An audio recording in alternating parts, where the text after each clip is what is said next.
Doctor S.K. Mathur हूँ और मैं मैक्स हॉस्पिटल मोहाली में एंडोक्रिनोलॉजिस्ट हूँ और डायबिटीज के जो भी पेशेंट्स हैं उनका इलाज करता हूँ। आज हम लोग एक बड़ी विषम परिस्थितियों में, बड़ी अजीब सी परिस्थितियों में बात कर रहे हैं। चूंकि कोविड-19 का जो इन्फेक्शन है ये पूरे विश्व में, भारत में भी फैला हुआ है, आप सभी को पता है। और ऐसा देखा गया है कि जिन व्यक्तियों को diabetes, high blood pressure, asthma या हार्ट डिजीज हो, उनको ये थोड़ा ज्यादा गंभीर रूप से प्रभावित कर रहा है। ऐसे में यदि आपको डायबिटीज है तो आपका चिंतित होना स्वाभाविक है, लेकिन चिंतित होना अलग बात है और अपना ध्यान रखना अलग बात है। तो इस समय आप बिल्कुल शांति से कुछ जो इससे जुड़े मुद्दे हैं उन पे हम लोग आज बातचीत करेंगे कि अपनी डायबिटीज को, या जिसे शुगर भी कहते हैं, उसको कैसे नियंत्रित रखें और हमें इसके अलावा अपनी क्या क्या देखभाल करनी है जो कि हम इस कठिन समय को आसानी से पार कर सकें और फिर एक स्वस्थ जीवन जी सकें। चूंकि ये तो मान के चलिए कि हर रात के बाद अंधेरा होता, हर रात के बाद सवेरा होता है और ये चीज भी ठीक होगी, खत्म होगी और फिर हम लोग अपने नॉर्मल स्केड्यूल में रह पाएंगे। सबसे पहले मैं ये बताना चाहूंगा कि जैसा आप सब ने सुना भी होगा कि जो लोग 65 वर्ष से ऊपर की आयु के हैं या जिन्हें diabetes, heart disease, blood pressure या किडनी की प्रॉब्लम, गुर्दे की प्रॉब्लम है, उनको थोड़ा सा रिस्क ज्यादा है। तो आप केवल अपने कुछ बातों का आपको ध्यान रखना है, बिल्कुल भी स्ट्रेस नहीं लेना, एंजाइटी नहीं लेनी, पैनिक नहीं करना है।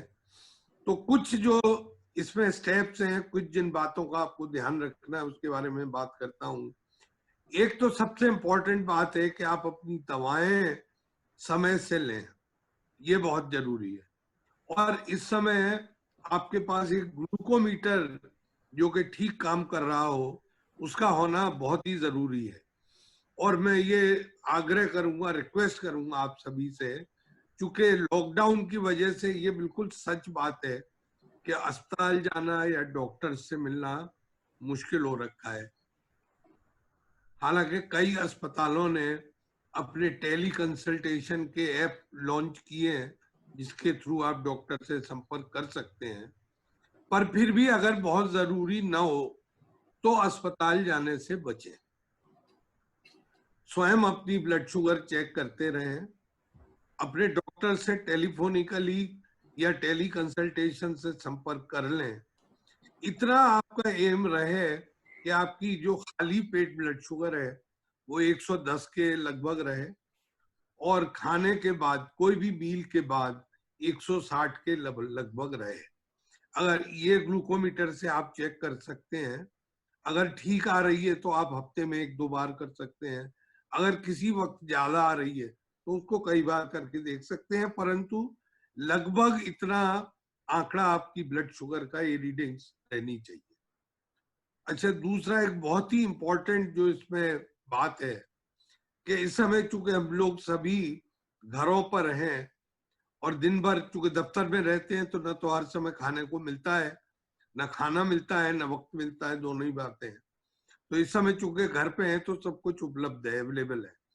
इस समय आप जो हाई कैलोरी के जो फूड्स हैं, खासतौर पे जो बीच बीच में नाश्ता, स्नैक्स हैं, इनको आप अवॉइड करें। यानी जो तले हुए या भुने हुए या इस तरीके के जो हाई कैलोरी फूड्स हैं बीच बीच में खाने के लिए, उनको आप अवॉइड करें। समय पे अपना खाना खाएं। ग्रीन वेजिटेबल्स पर्याप्त मात्रा में लें, जैसे खीरा, ककड़ी, और फ्रूट्स जैसे एप्पल, नाशपाती, नारंगी, किन्नू, ये चीज लें जो ज्यादा हेल्दी हैं। दही का भी आप इस्तेमाल करें। जब आपको बीच बीच में भूख लगे तो आप कोशिश करिए कि जो कॉफी या चाय, इनको अवॉइड करें और गर्म पानी, नींबू पानी, इस तरीके की चीजों का प्रयोग ज्यादा करें। दूसरा जो एक बहुत ही इम्पोर्टेंट इसमें एस्पेक्ट है वो है फिजिकल एक्सरसाइज का। देखिए इस समय हमारी सरकार ने कंप्लीट लॉकडाउन किया हुआ है, बाहर जाना बिल्कुल भी अलाउड नहीं है और ये आपको एडवाइजेबल भी नहीं है कि आप बाहर जाएं। तो घर पर ही रहकर आप क्या एक्सरसाइज कर सकते हैं वो आप थोड़ा समझने की कोशिश करें। सिंपल स्ट्रेचिंग एक्सरसाइजेज, अपने हाथ पैर चलाना, थोड़ा उनको स्ट्रेच करना, थोड़ा सा योगा, बीच बीच में थोड़ी थोड़ी देर गैप देके थोड़ा सा घर के अंदर ही चल लेना। अगर आप 30 मिनट्स की एक्सरसाइज, इस तरीके की माइल्ड एक्सरसाइज कर पाते हैं तो ये आपकी ब्लड शुगर को मतलब नियंत्रण में, कंट्रोल में रखने में काफी हेल्प करेगा। तो इसलिए इतना ध्यान रखें कि बहुत सख्त टाइप की या बहुत विगरस एक्सरसाइज करने की आवश्यकता नहीं है। माइल्ड टू मॉडरेट एक्सरसाइज जो जिसमें योगा, घर के अंदर घूमना, थोड़ी सी मसल स्ट्रेचिंग, इतना सफिशिएंट है। और दूसरा एक बहुत ही इंपॉर्टेंट है कि आप समय पे सोएं जरूर, समय पे सोएं और समय पे उठें। क्योंकि ये तो निश्चित बात है कि इस समय जो रूटीन है वो बिगड़ा हुआ है सभी का, लेकिन कोशिश करें कि आप समय पे सोएं।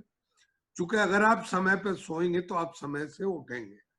और ये निश्चित है कि 6 से 8 घंटे की नींद प्रत्येक व्यक्ति के लिए आवश्यक है और ये आपके लिए भी आवश्यक है। तो इसलिए समय से सोना और समय से उठना बहुत जरूरी है।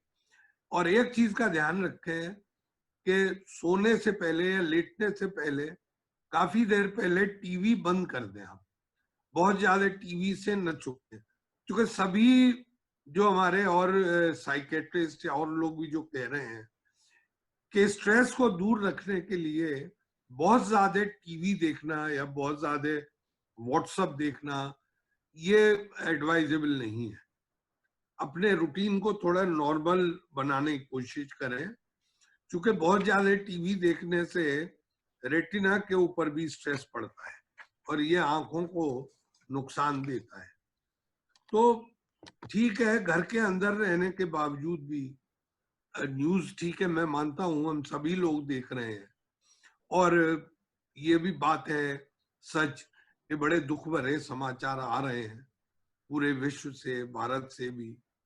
हालांकि अगर हम देखें तो हमारे देश की स्थिति कहीं बेहतर है, क्योंकि हमारी सरकार ने समय रहते कदम उठाए हैं और इसका प्रभाव भी दिख रहा है, इसका फायदा भी दिख रहा है।